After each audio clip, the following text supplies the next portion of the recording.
It's been 10 years since my father died. 10 long, difficult years where my mother and I straddled the fence between life and death.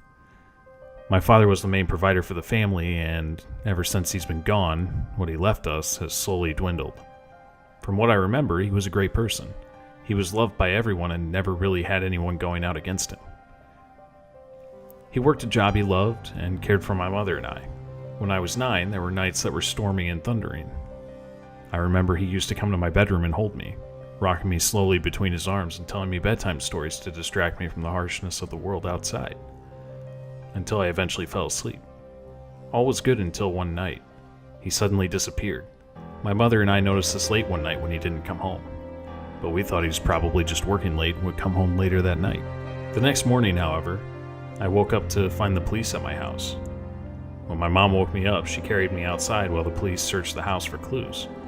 The policemen told us that they were looking around a 5-mile radius for him and that he'd eventually be found. It comforted me, but little did I know that was just what they said to calm us down. After a week of searching, they found him. Well, at least part of him. I didn't know exactly what they found, but the police had called off the search to find the rest of him and declared him dead. When my father went missing, I was initially calm. We'd been safe all our life. We never had any trouble with anyone. How could something so bad happen to any of us? I was so confident that they would find him safe and sound, so confident that I would soon be able to lean in his arms on a stormy night. But once he was declared dead, everything came crashing down. I cried at night, and when storms came, I cried even more. My mother tried to step into my father's place to comfort me, and although I felt safer, it was nothing like the comfort my father brought me. Her comfort made me remember him more, and it hurt knowing that he could never hold me like he used to. After pestering my mother about what they had found to declare his death, she finally cracked and told me that all they found was disclosed, completely unscathed. And get this, a leg bone on a road in the woods. A fucking leg bone. Stripped clean and colorless, probably due to the exposure of the sun. DNA scans proved that it was my father's. The police concluded he was probably driving home when his tire popped. He pulled over and stepped to check out the damage and try to replace it. That's when he was attacked, probably by wolves. But if he was mauled, why would his clothes still be intact? Nevertheless, it was a sad way to go. How were we supposed to bury him if all we had was his leg? The day after the death of my father, we moved since my mother was the only one supporting us. On top of my father, I had lost my friends and my home as well. We moved into a small, crappy apartment which only had one bed that we had to share, which was better, I guess. At nights when it stormed, I would slowly start to cuddle my mom as a reflex. I hoped that it was my father and his warm embrace telling me that everything was okay. We were at a flea market when we saw a man selling body pillows. You know, the ones people used to cuddle with in bed, as if there was someone there. My mother noticed how I had been staring at the stand for quite some time, and on top of that, my constant cuddles at night. She brought me over to the stand in hopes that I could find cuddling something other than her. The man operating the stand was in his mid-40s, clean-shaven, and a fit build. He had an accent, worn but a calm voice, unlike my father. "I have the perfect one for you, little one," he said, pulling out an oversized body pillow, cover and all. At first, my mother and I were dumbfounded. How could someone my size cuddle that thing? We bought it and brought it home anyways. It was a good deal and we were going to use some stuffing from the body pillow to put in our other pillows. Thank God we didn't. The first night with the body pillow, I laid on it in bed and slowly started to wrap my arms around it. Something rather spiritual pulled me in, and while I grabbed it, the pillow felt like it was grabbing back. I felt it again, the warm comfort of my father, all on this pillow. I felt safe at night, and my mother noticed as well. Things were finally starting to look up. After 4 months, my mother finally got promoted and was making $10 an hour. We were able to wash our bed sheets for the first time with the new pay. We started taking apart our bed. Filth and must littered the room. I took off the cover for the body pillow and threw it into the pile of rubbish that was our bed sheets. We headed to the laundromat, excited we would get to sleep on what would be heaven for the first time. Coming home to fresh bed sheets felt like giving my father a fresh set of clothes. We put the sheets on the bed first, and then we started with the smaller pillows. I lifted my body pillow and started to fit the cover on the other end. I lifted the other end up and pulled the cover completely on and then dropped it. That's when I heard it. A small, muffled crunch, like leaves. Startled, I picked the pillow up to check what was underneath it. There was nothing underneath except the carpeted floor it was laid on. Again, curiosity struck me, and to pinpoint where the crunch came from, I decided to pick the pillow up again and drop it. Again, that empty, hollow sound.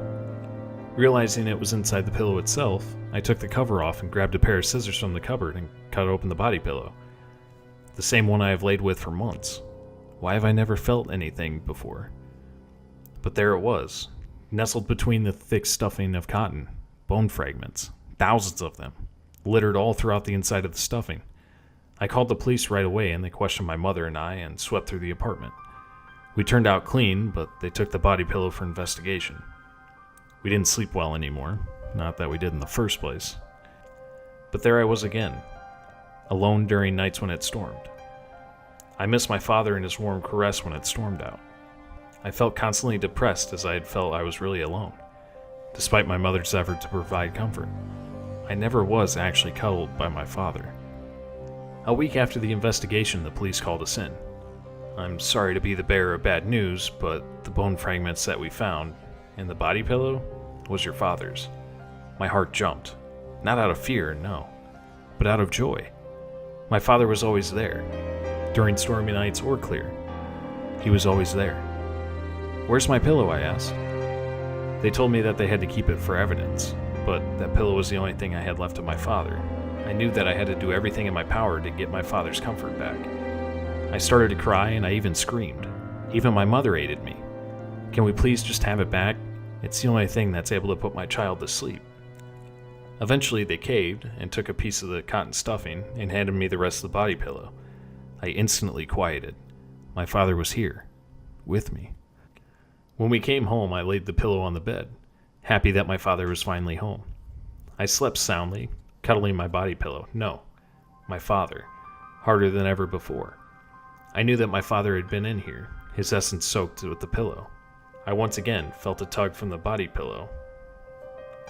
He was cuddling me back. I was overjoyed by this thought, and when I squeezed harder out of joy, I heard it again, a small muffled crunch, like leaves. The next morning, I woke earlier than my mother, full of excitement. Even so, I experienced the worst sleep I had ever had. The thought of what I figured was in the body pillow had never left my mind. I waited for her to leave for her job and then went on my own. I grabbed the scissors from the cupboard and grabbed the pillow. I pressed around it on all sides to try and hear that crunch again. Once I got to the other end of it, I heard it again, but softer this time. But every time I crunched it, it gave me a pleasant joy. I dug the scissors in the pillow and tore it open.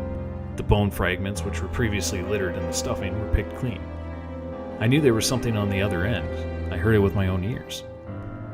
I reached through all the stuffing and felt it, a huge clump of stuffing, which would have been normal except for the fact that it was abnormally dense, like if it had a core.